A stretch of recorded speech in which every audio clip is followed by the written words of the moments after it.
What's up, everybody? We're gonna do a quick one on population ecology. Please follow along, ask questions, anything I can do to help you out, please reach out, leave a comment. All right, let's get into this. I'm coming at you from a graveyard, and that's a little bit out of the ordinary, but today we're talking about populations. So I figured it was just anyway, when we look at the human population, probably is what we're most enthralled with. There's a lot of factors in terms of ecological study that we need to take into account. First and foremost is, what is a population? It's just that single species. So we're talking about humans. That's all we're concerned with. You know, what do they need for support? What do they need for resources? What is their life cycle? How do they reproduce? All of these things would be huge questions to try to answer in ecological study. The reason we're here is because it has some pretty cool dates on some of these stones. You know, we could take a look back and understand, I hope, of course, that our life history pattern these days with modern medicine and some of these things is very different than some of these stones. You know, some of these people, you know, died at a very young age, or were passed away. Their overall life expectancy was a lot lower when some of these stones were put in the ground. So I hope everybody's appreciative of these things, but we can take a walk around, and I certainly can show you some of the older gravestones and, you know, show you the life expectancy difference. But I think you guys get the picture. Pretty much what I wanted to get across here is that organisms, everyone on the planet, every population that exists has a certain life expectancy. There's a life history pattern, if you will. Like for humans, we're not reproductively active till 15, 16, 17, somewhere in that range once we hit adolescence, puberty. And for other animals, it's much different, right? You got other animals that their overall life expectancy is less than a year. I mean, especially some of your insects, or, you know, you have seasonal birth and death, which is incredible.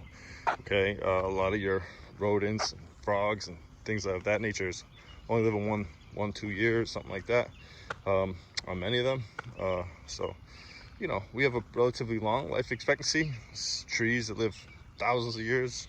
Turtles have a pretty high life expectancy. You know, it's all relative, but when we discuss populations, it's really important that when we do population studies, we understand how that organism carries out its life. How many offspring is it having per reproductive event? Like for humans, it's rare for us to have 2 or 3.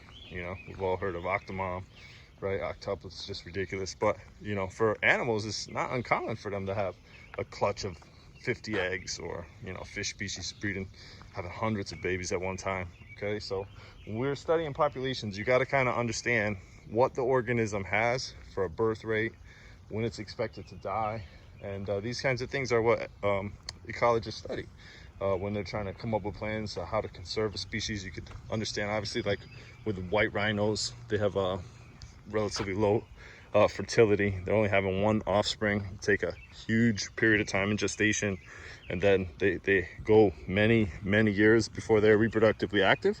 So it's a lot harder to manage that population and maintain its stability with declining habitat, as opposed to something like, you know, even as simple as a black-footed ferret. You know, they have a couple more offspring. Life history pattern is fast, you know.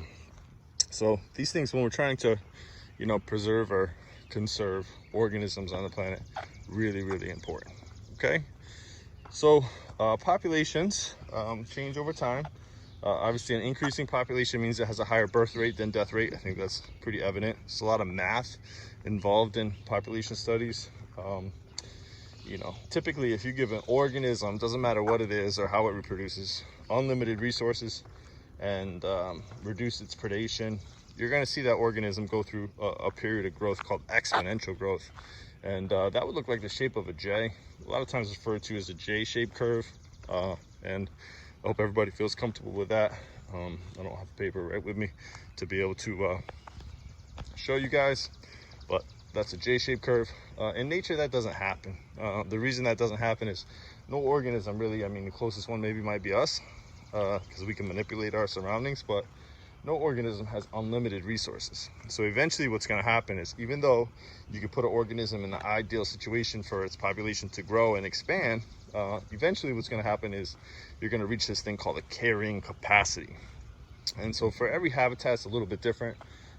There's, let's say, for example, in the woods I've been walking through to show you guys some of these videos, there's only so many deer that are going to be able to be supported in that piece of property, okay, in that habitat. Once that's reached, then there's going to be a lot less forage for deer. The deer survival rate is going to decline. There's a lot of factors that are going to be dependent on the deer density that are going to kind of suppress the deer's population growth in that area and maintain it around a specific number. That number would be the carrying capacity for that environment. I hope that doesn't make sense. Obviously, if we expand the territory, increase the food, we can increase that carrying capacity. And that's kind of what humans have exploited. We've taken more and more land for ourselves, produce more and more crop yields per acre, which all very cool. I hope, like I said, me explaining these things has made a little bit of sense there. So definitely make sure you understand carrying capacity, you understand exponential growth. The type of growth that's more common in nature is called logistic growth, like I mentioned, where carrying capacity comes into play. And you know, that's something we'd expect to see. It looks more like the shape of an S, so it levels off. And even if an animal hits carrying capacity, it's not like it's going to stay exactly on that number. So you're going to see oscillations if we were to graph that out, like over time. So if we looked at like chipmunk population in this graveyard, it's going to reach a carrying capacity, and then certain years it might be like a lot of acorns or a lot of forage, so the chipmunks be higher than carrying capacity. Other years it's going to be like a drought maybe, or some other environmental condition, and we'll see that organism dip below carrying capacity. So that's really what I wanted to explain there to start things out. I hope everybody has understood those concepts. We'll get back to you in a minute. Walk in the graveyard. I had a couple other concepts I just want to get across to you guys in terms of population ecology. The first thing maybe we get into is the world population. You know, we're up there somewhere over 7 billion at this point. We just had, you know, a very traumatic event where we lost hundreds of thousands of people. But, you know, in terms of world population, we're still growing at a pretty fast clip. And you might see within your lifetime the population double. I don't know about you guys, but that kind of makes me feel uncomfortable just saying it. You know, imagine 14 billion people on the planet. That would be insane.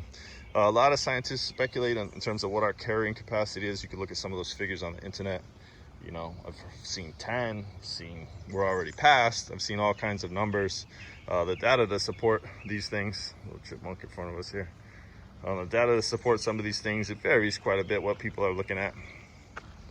But interesting to think about, interesting to consider. One thing I want you guys to all be aware of is the amount of resources that you take up as an individual. As we've mentioned a couple different times, there's different lifestyle choices that people can make. And you know, that's for you to decide. It's not for me to explain or tell you, but just be aware of the resources that you utilize, and make sure you feel you understand how you feel about that, right? I mean, certain people, in terms of planetary demand, have huge draws in terms of the resources that they utilize, that they take in. And if everybody's like that, obviously we're going to be able to support a lot less people, especially with comfort. And that leads me to my next kind of conversation I want to get into. One thing that's very common once the density gets above a certain level, it doesn't matter what species, is you're going to see a huge increase in competition. Competition is not really good, you know. You're also going to see a huge increase in terms of disease outbreaks, infertility. These are things that are dependent on the density out there. We call them density dependent factors. And the more people we have in a particular environment, or more of any species, more likely some of these events are going to occur. Nobody wants to see that conflict. And the other thing about conflict in nature is sometimes it will displace a species from its particular niche. So you can imagine, like, you know, if we look at this tree right here, for example, and we had a squirrel that loved the top of this tree, but also we have a robin family that moved in and really loves the top of this tree. Okay, so if they're just living there and coexisting, that can happen, you know. But if they both have the same exact resource requirements, you know, it's a bad example, the one I just gave you, but you could imagine if they both were looking for acorns, how they would compete with each other. And because of that, one of them might have to find a different area of the tree, different area of the forest, and that's what we call displacement. Happens quite a bit in nature, especially if you have like a new competitor on the block, like with some of your invasive species. They can kind of out-compete organisms that are already in the forest, and that makes it incredibly difficult. So the study of populations is called demography. You should be well aware of that term. We just had the census go around. Hopefully everybody's families filled that out, but that tells us as a population how we're doing. You know, what are our reproductive bands in terms of age structure, how much schools should we have in a particular environment, how many, you know, shops can be supported, post offices, hospitals. These kinds of things are all determined by that census. And you know, it's important to understand what our population is doing. The United States really has slowed down almost to a no growth scenario like some of the European nations, whereas other countries have a tremendously high growth rate, still in that exponential part of the curve. And education, really important on that. You know, also financial. I mean, you could imagine the cost of kids now is astronomical, as I could attest to. But you guys, you know, having 4 or 5 kids would be really cost prohibitive for a lot of people. It really puts a strain on them. And, you know, although some of your families might be large and stuff, it was way more common when we were less of an industrialized nation. When we were farming and doing some of that stuff, we'd have way more people in a family, and it was just more common. In some nations, they actually have huge levels of taxation for additional children, try to keep the population growth at bay. But there's you know, all different types of scenarios in the world, and I implore you guys to get out there and get educated about some of these things. The last thing I want to point out is just really like a vocabulary term that I wanted to kind of discuss. You know, humans are capable of reproducing pretty much every year. Excuse me, not every year, every other year, to be more accurate. 11 months, I guess, something like that. But, you know, some animals, I mean, they can reproduce multiple times in a season. I mean, it's incredible. So when an animal can do that,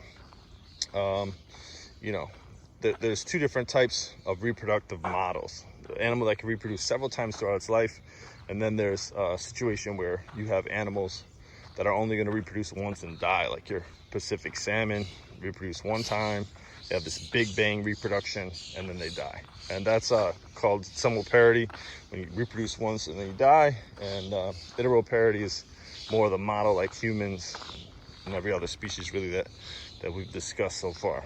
Well, I hope that's made sense. I'll try to put a couple things in the notes section here under the video to try to explain some concepts further after I take a second to look at some of these clips. But I hope you guys are enjoying these. Please give me comments so I know how to improve or give you guys better instruction. I'm trying my best over here, but let me know. The quiz, you guys, this is really going to be based on the video solely. I'm not looking for you guys to struggle on it. So, you know, hopefully you guys found these things a little bit interesting, picked up a couple terms, and be able to dominate this thing. Take it easy.